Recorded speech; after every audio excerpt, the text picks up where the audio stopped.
Halloween was once the holiday I looked forward to the most. It was a time of year when you could embrace dressing up as someone else and enjoy yourself without fear of judgment. However, as I grew older, those carefree moments became few and far between. If you're reading or listening to this, I assure you it's not a joke, the Trashman is real. We summoned him, and our lives will never be the same. I've never shared the true events of that night with anyone, but perhaps recounting our experiences will prevent others from making the same mistake. It all began a few years ago with a video that some foolish and irresponsible YouTuber thought would be funny. The legend of the Trashman, Lovecraft's undiscovered work.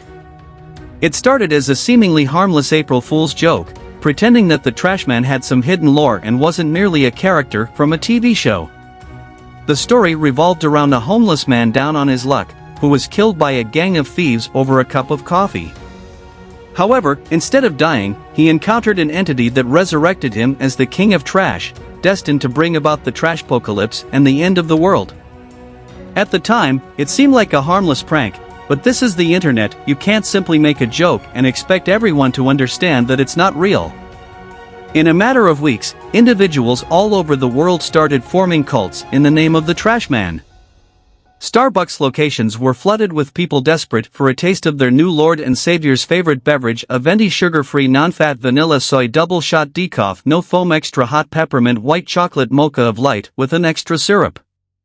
Rituals and incantations that could summon the Trashman circulated all over the internet. Reddit, 4chan, Facebook, Twitter, it was everywhere. Of course, the Instagram models and influencer leeches seized the opportunity to sell diet plans and workouts inspired and certified by the Trashman. You can finally have that beach body you've always desired, just stop recycling and inhale trash. You can smell the weight loss. Even Twitch streamers and YouTubers had their own trash-flavored G Fuel, complete with real, authentic trash. Use the code TRASH to get 15% off your order today. I even heard rumors that Netflix was producing a Trashman movie, with none other than Brie Larson playing the Trashman, because her acting is truly trash. I'm sure you're starting to understand the extent of the madness that had consumed the world.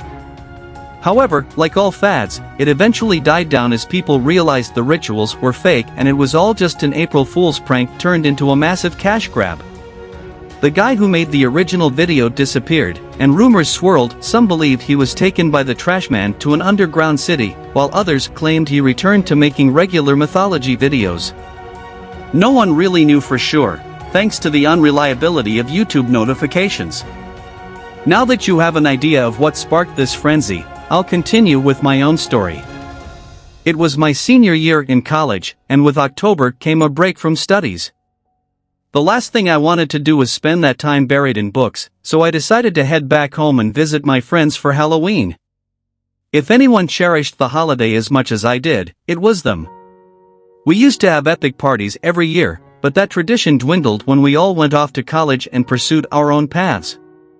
I arrived a week early, eager to reconnect with the family I had grown up with in southern Philadelphia.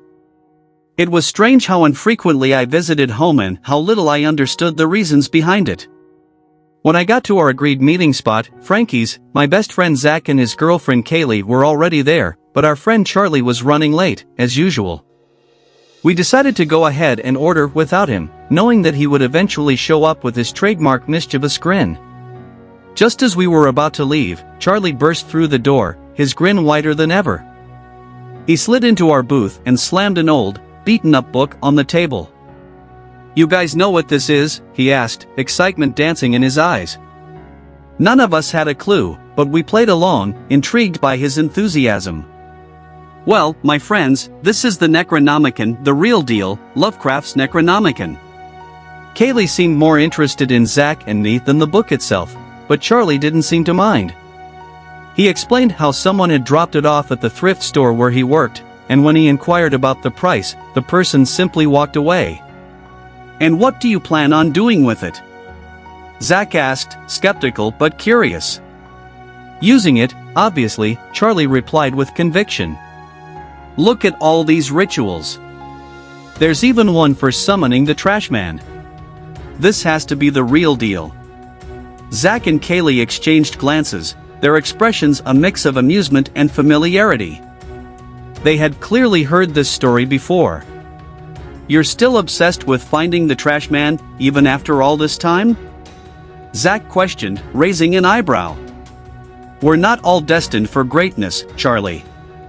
Just accept it and go work for NASA or something." Kaylee chimed in, trying to lighten the mood. But Charlie wasn't deterred. He believed that if he could find the trash man, he could somehow bring back his deceased mother. We had all tried to support him through his struggles, but his fixation on the trash man had become his lifeline, a desperate hope that kept him going. So, despite our doubts, we agreed to join him at his place later that night to delve into the contents of the book. As I stepped into Charlie's house, an uneasiness settled over me. It had been a while since I had visited, ever since his mother passed away. Charlie greeted me at the door, his excitement palpable. "The power's out, by the way," he informed me, as if it were an inconsequential detail. "Grab a candle and follow me. We're almost ready."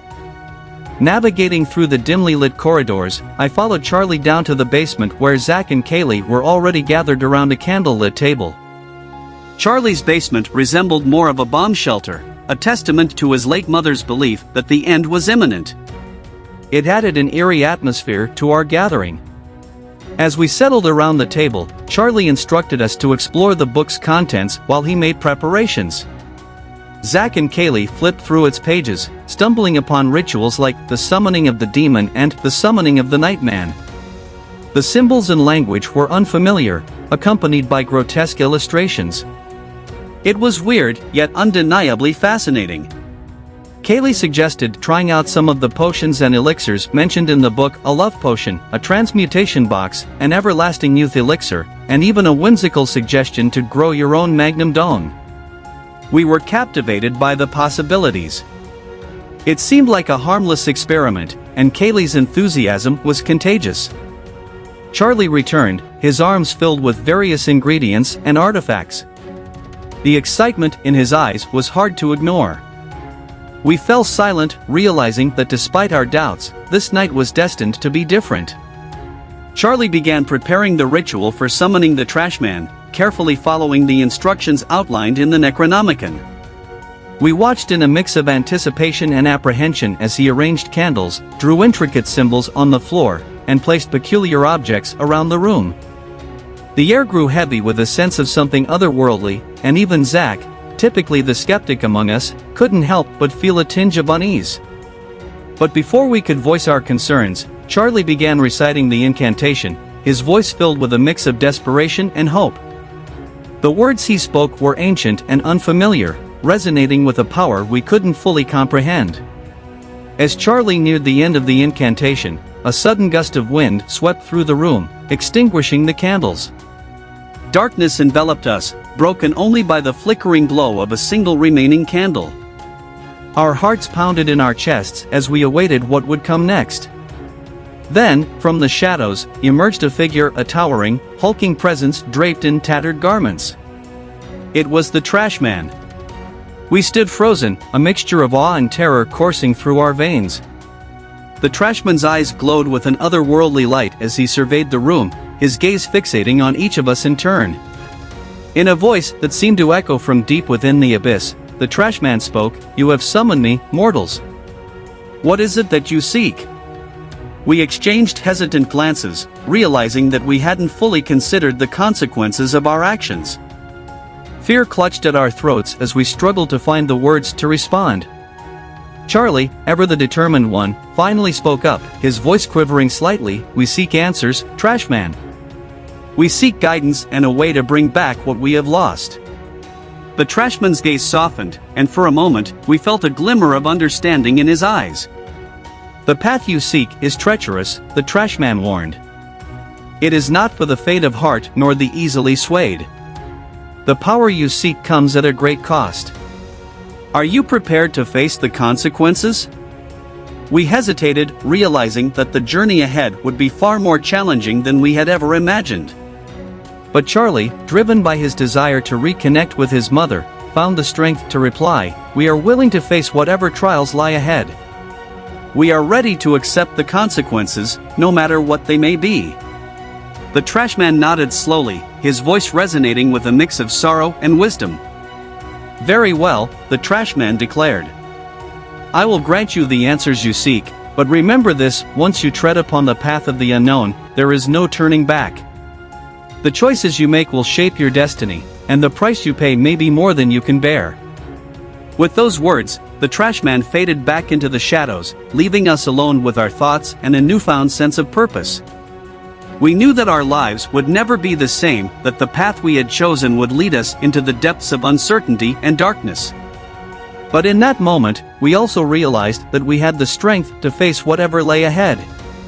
As I recount this story now, years later, I reflect on the journey we embarked upon that fateful Halloween night. The trials we faced were arduous, and the consequences were indeed heavy, but through it all, we discovered a resilience within ourselves that we never knew existed. The Trashman became more than just a legend or an internet fad. He became a symbol of our own personal growth and the power of determination. So, if you're listening to or reading this account, I implore you to heed our story as a cautionary tale. Be wary of the power of the internet and the allure of the unknown. It's easy to get caught up in trends and online rituals, but remember that actions have consequences. Sometimes, it's better to appreciate the boundaries between fiction and reality. Halloween will always hold a special place in my heart, but now it's a reminder of the night we summoned the Trashman and the lessons we learned along the way. As for Charlie, he eventually found solace in accepting his mother's passing and cherishing the memories they shared. We all grew closer through this experience, bonded by our shared journey into the unknown. In the end, the Trashman remains a mysterious figure, a symbol of our collective imagination and the dangers of obsession. As for me, I've learned to embrace the joy of Halloween in a different way. It's no longer about summoning supernatural beings or chasing after legends. It's about cherishing the moments with loved ones, celebrating the spirit of the holiday, and letting go of the need for validation or escape. Remember, the true magic of Halloween lies not in summoning dark forces, but in the simple pleasures of dressing up, carving pumpkins, and sharing laughter with friends and family. So, enjoy the festivities, but always remember to keep a firm grasp on reality and the importance of responsible choices. And as for the Trashman, well, he's become a memory, a tale we tell to remind ourselves of the dangers of obsession and the value of living in the present. The Trashman may have left a mark on our lives, but we have moved forward, wiser and stronger for having experienced it.